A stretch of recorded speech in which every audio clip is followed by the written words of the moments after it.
ចឹងសម្រាប់បងប្អូនអ្នកគ្នាដែលចង់បានស្បែកមុខសភ្លឺរលោង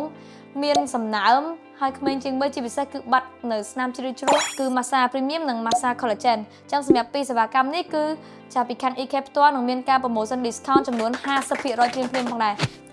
ជំរាបសួរពុកម៉ែបងប្អូនអ្នកគ្នាចាសម្រាប់ឱកាសបុណ្យភ្ជុំបិណ្ឌខាងមុខនេះចាពី EK Clinic គឺគាត់មានចាជាការ promotion នៅលើសេវាកម្មជាច្រើនប៉ុន្តែសម្រាប់សេវាកម្មដែលនេះខ្ញុំតែងតែមកទទួលចាជាញឹកញាប់ហ្នឹងគឺសេវាកម្មគឺ Massage Premium និង Massage Collagen ចឹងសម្រាប់ពីសេវាកម្មនេះគឺចាពីខាង EK ផ្ទាល់នឹងមានការ promotion discount ចំនួន 50% ភ្លាមៗផងដែរចឹងសម្រាប់បងប្អូនអ្នកគ្នាដែលចង់បានស្បែកមុខសភ្លឺរលោងមានសំណើមហើយក្មេងជាងបីជាពិសេសគឺបាត់នៅស្នាមជ្រៅជ្រួញនិងស្នាមអុចខ្មៅផ្សេងៗចឹងសម្រាប់បងប្អូនអ្នកគ្នាចង់សាកល្បងអាចទទួលសេវាកម្មនេះបាននៅ EK Clinic ហើយសម្រាប់បងប្អូនដែលមានចម្ងល់ផ្សេងៗគឺអាចឆាតចូលមកក្នុង page EK Clinic ផ្ទាល់ផងដែរអរគុណច្រើនបងប្អូនអ្នកគ្នា